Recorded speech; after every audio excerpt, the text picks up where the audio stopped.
Hey, what's up guys? Welcome back. Staying here from Rocky Creek. So today I'm going to give you an update on where the garden's been. We've not been able to do much updates on the garden because of being out of town for several weeks and just a lot going on. And some stuff I had to do in the garden, like I just had to get it done. We had a ton of bug pressure here as we got into the late part of the summer, and so our timeline to get stuff was very small. But I want to give you an update, and I'll also share with you some of what we've been able to do with the produce. And for those of you that have been following us on Facebook and Instagram, you've been able to kind of keep up with it a little bit better, which is really the big reason why I have those sites. But anyways, we're going to give you an update. I think we're going to try to pull carrots. Not sure how well they did. I don't think they did that great, but we'll see. But more importantly, we got meat birds coming. Should be next week sometime, I believe. So I needed a second grounding rod. And while I was at the store picking that up, I ended up seeing some laying pullets that the store doesn't normally have, or ones that I haven't had before. So we kind of picked some up. So I need to get a brooder set up real quick because they're still in the car, and I'll show you those breeds as well. Somebody fell asleep on the way home, so we're gonna get the brooder up. We're gonna get the brooder set up before we wake him up and get the chicks out. So guys, since I just got home and have him in the car, haven't really done my normal camera setup, so I don't have mics or anything. So if there's a lot of background noise, I apologize. But for those of you that know, we now set up our brooders here in our big storage shed. We used to do it in our garage. So real quickly, I need to make some room right here to set them up, because you can see maybe right there, there's an eyelet. And usually I hang the heat lamp from it, so it reduces the chances of falling. So we'll get that knocked out real quick.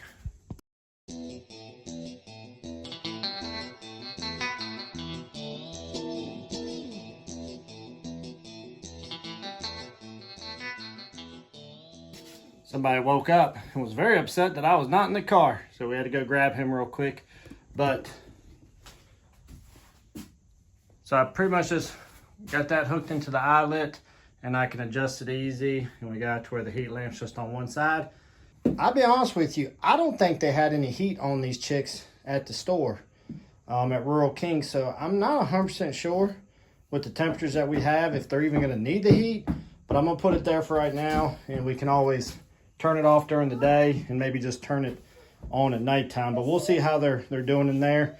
But I'm going to go get them some water. We'll get that set in there, and then we'll let them get settled in.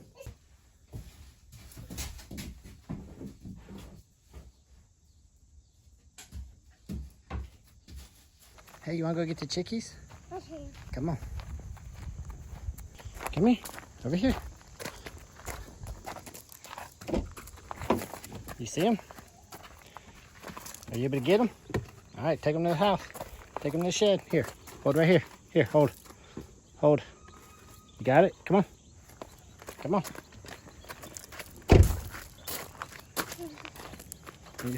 You like looking out through the window? This way. Hey, Griffin. Over here. We'll take them to the shed. Uh-oh. All right, you're going to traumatize them. Come on.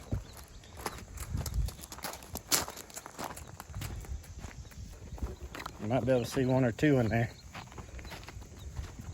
What? There, guys. So these gray ones, this is going to be a lavender Orpington. Oh, no, Griffin. Oh, gosh.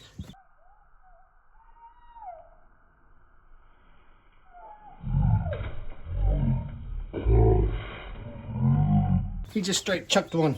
Hey, we don't throw them in like that. That was very violent. All right, that little chickie's okay. So that's going to be a bluebell egger that Griffin just chucked in like a baseball, unfortunately. So we got two lavender Orpingtons, two of the bluebell eggers, one silver lace Wyandotte, and then two Polishes, aka Q-tips. I did decide to go ahead and cut off the heat lamp for now. You can see they're kind of huddling a little bit. If I notice that they're still huddled here in about 20 minutes, then I'll go ahead and cut the heat lamp on at that point, and we'll just keep adjusting accordingly. Madison just got home and she ran in here into the shed and go see what she thinks of the chicks. What are you doing, Mac? Are they all huddled up? Were they all huddled up together, or? No. Well, these two were. And that one. All right, let's go down and see if we got any carrots. Hold on. Well, not right now. We'll do that a little later on. All right, we're gonna go down to the garden and see whether or not the carrots did anything. Can you grab on the back porch is our red thing that we put produce in. Can you grab that and meet me down at the garden? On the back deck? Yep. All right, guys, so enough of the chicks. What we're gonna do now is we're gonna head down to the garden. Madison's going to grab the red kind of foldy bucket thing that we use to carry a lot of produce up. Unless we have a bunch, then we use 5-gallon buckets too. But the garden is pretty much, you're gonna see it's pretty rough right now. It's at its latter stage. We've actually been letting some of the stuff go to get them ready for seed harvest. That's something new that we're trying this year, is to harvest a lot of our own seeds, and will limit how much I need to buy. Everything we grow are heirlooms anyway, so all these seeds would be able to be reutilized if I preserve them properly. But one of the things that we haven't harvested at all is our carrots. Now, I tried to grow carrots one time before and it was a complete dud. We got zero. This year I think I'm gonna get some carrots, but I definitely made them too close together and the dirt wasn't as loose and soft as what I probably needed. So whatever we get out of it, it's gonna be better than last year, but it's probably not gonna be anything to really brag about. But let's see what we got and we'll show you what they look like. All right, so real quick overview on the garden before we get into the carrots is the corn. I pulled all those out, pretty much what's left here. I just haven't pulled out of the ground. We froze what we could, but they got attacked by some bugs really bad. You can see here, this was a pumpkin plant we had stuck, but squash bugs were awful when we went out of town. Cucumbers, they're pretty much coming to an end. We're pulling a couple small ones here or there, such as these, but I'm gonna let about 4 or 5 of them get real big and yellow, like you can see down there. Those will be ones we'll use for seed saving, and we'll be able to hollow those out, and we'll talk about that in another video. The flowers are doing phenomenal. I mean, the marigolds took off like crazy. We went from no blooms to a tremendous amount of blooms, along with these beautiful golden zinnias. We're going to be saving seeds back from all these as well, but you can see all these butterflies and stuff. Red noodle beans are still doing plentiful. We've been saving a lot of seeds from these here lately, which has been nice. Here's the other zinnia spot, and there's definitely a lot of these that we're going to save. One flower that's super cool, and I really like when they do these, when they cross pollinate, is you get like a 50-50 where one half is solid, the other half is striped, which is like super cool looking.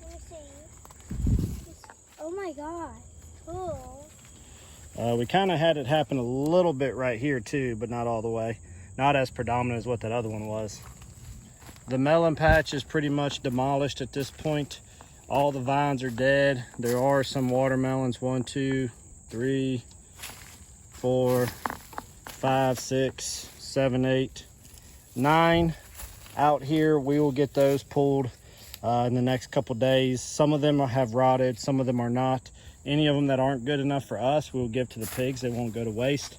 And then what's good enough for us, we'll go ahead and take inside. The sunflowers are at their end stage. We're just waiting for the seeds to start to get darkening up and start to get some stripes on them. And then we're gonna try to harvest these as well. And beans are pretty much done. Tomatoes are still producing even though they look rough. So what I've been doing is once they start to turn like this, I'm going ahead and picking them before anything can mess with them and letting them finish ripening. If you pull one completely green, it's not going to ripen very well. But if it starts to turn like this one is, it'll finish ripening in the house just fine. But we're still getting a decent number of tomatoes. I'm averaging, I'd say, about 12 to 14 a week. The only ones that are kind of struggling are our Cherokee purples. They're really starting to get some different issues with them. So we're not getting much of those. Of course, sunrise bumblebees, I mean, they'll look like they're completely dead, but they'll still keep producing like crazy. I mean, these are, in my opinion, some of the best larger cherry style tomatoes that you can get. Madison says she's got something pretty cool she wants to show us before we go over here to the carrots. Let's go see what it is. Sunflower is growing a sunflower inside of it. A sunflower's growing. Oh, I see what you're talking about. She's talking about how the sunflower's got a sunflower growing from inside of it. That's pretty crazy. We had one last year do that too, a little more so than what this one is, but it is pretty neat when it does that. So as you can see though, guys, the garden is pretty much coming to close to an end. We're not going to be doing much of a fall garden. We have the meat chickens coming this year. Overall though, our summer garden I was very pleased with. And when we get done seeing what we got with carrots and we get those up to the house, I'll show you a couple things we've done with what we've gotten from this year's harvest. But all in all, this was a great productive garden. I put a little bit away, but not near what I would have liked. But overall, this is one of our better gardens. It's still a work in progress. And hopefully next year we'll have a lot more time to dedicate to it and it won't be so busy. But for right now, we'll be thankful for what we got. Now let's go look at these carrots. So you can see how thick and how closely I put these carrots. And then also you can see this dirt is kind of clumpy. It's not quite as good as what I would have liked. So, will you see a carrot? Yeah. Well, you want to try to pull one? Maybe it's radish. You can try to pull it and see what it looks like. We're gonna pull a couple of them, but let's see. What's it look like? Did you get it out? Is that a radish or is that a carrot? No, that's a carrot. They're just not really big because we didn't grow them really well. look at this part and then look at this part. What? It looks like he's got a horn. If they're small and no good, just... Dad, look at this one. This one's a fat one. We'll take it. And who knows? Maybe I was supposed to let these go longer. I don't know. Oh. That's a decent one.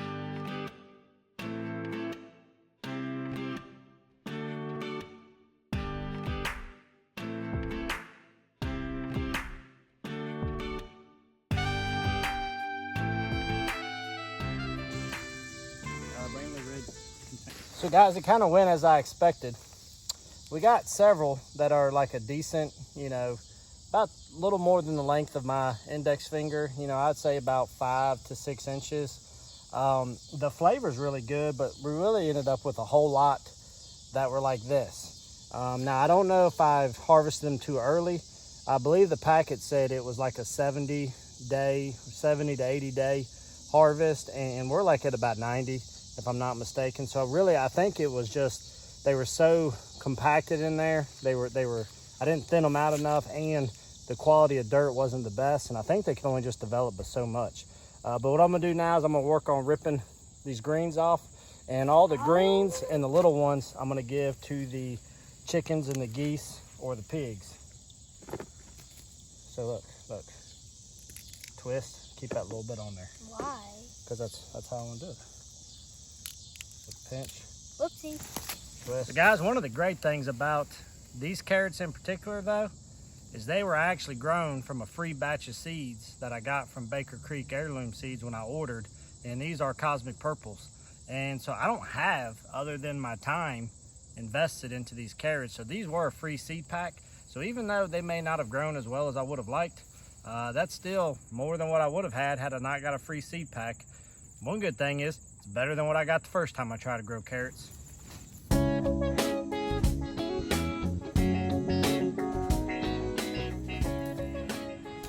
So y'all, here's pretty much what I just got today. Of course, this is the tail end. There was times we were taking 2 to 3 5-gallon buckets up at a time, but still getting a pile of the sunrise bumblebees. These beans are ones I'm gonna take in and finish drying for seed saving. And then here's the carrots that we harvested. Some of the more thicker ones that are in here, I'll use those for some stews or for like in salads. And then the smaller ones, I'll just kind of like pan saute those whole until they get soft with a little bit of butter and some things like that. And I think that'll be really good. And then a couple big tomatoes that were starting to change colors, and we'll let those finish and ripening. We probably have about 15 or 20 others on the counter that are currently ripening up like so. But yeah, so that's kind of the status of the garden. But let me go up here and we'll show you a couple things that we've been able to do with things that we've gotten from the garden. Y'all, look at this ridiculous amount of greens that I have from those carrots. We'll go throw these up to the pigs real quick too though, and let them eat on that.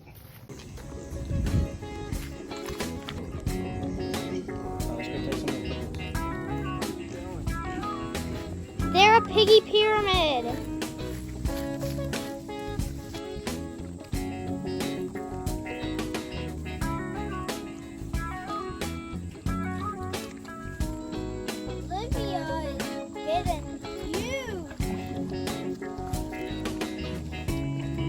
lot of work for a little bit of food, Dad. I'm not feeling it. I'm really not. You're so ugly, but you're so cute.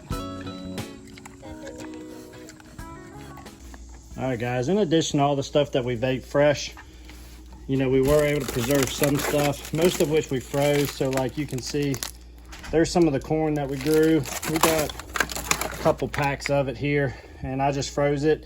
And there's some that aren't whole. That's because they had gotten damaged by the pests, and so I removed the bad parts and maintained the fresh. So if I were to guess, I'd say we probably got, you know, about a dozen to 16 ears that were worth something. Here's one of the watermelons that we're waiting to eat that's good to go. We'll eat that here very soon. We probably have had about 8 or so watermelons that were good to go for us, and countless more that we gave to the pigs, and also several cantaloupes that we've been able to eat. When you get inside, the whole top of our freezer is pretty much the different beans that we've grown from the mixture of the dragon tongue and the green beans. And for simplicity's sake, we just went ahead and froze a lot of those. When it comes to tomato preservation, we've done two things. We did diced tomatoes, canned, and then we also tried our hand at, these are considered Italian spiced cherry tomatoes that we use the sunrise bumblebees for. So my plan is that, you know, we use these in various dishes. This was my first time canning diced tomatoes or this, but I'm really looking forward to trying these in some recipes this year. And we were able to get enough that I believe I got about a dozen of these and about 8 or so of these right here. And it's kind of a continuous process, guys. Like, I'm knocking them over, but here's some beans that are drying out to save seeds. These are just some cucumbers that we eat regular. Here's what I was talking about, where your tomatoes will start to ripen. A lot of these look like this one, and they'll continue to ripen. And then these are ones that are getting close to being able to get packaged up or to go into the refrigerator. So what I do is, these ones are the newly picked, and then I'll move some over here that are getting close to either needing preserved or to be put away in the fridge until I can get to them. So guys, that's gonna pretty much wrap it up for today's video. Just wanted to show you the new additions that we have in terms of our egg layers that we were lucky to stumble upon. I also wanted to give you an update on the garden. A lot of you have been saying, when you've been seeing pictures of some of our harvests and some of our processings, about how you really you were looking forward to seeing what was going on with the garden. I wish I could have shown it to you in its prime, but we really just didn't have many opportunities. That's just the way it is with life when you're full-time working and with kids and out of town, and you know, it's just the way it is. But you get it in while you can, but we'll be very thankful for a lot of the stuff we'll be able to do with that. We didn't quite get to preserve to the level of what we would have liked to this year, but you know, that's okay.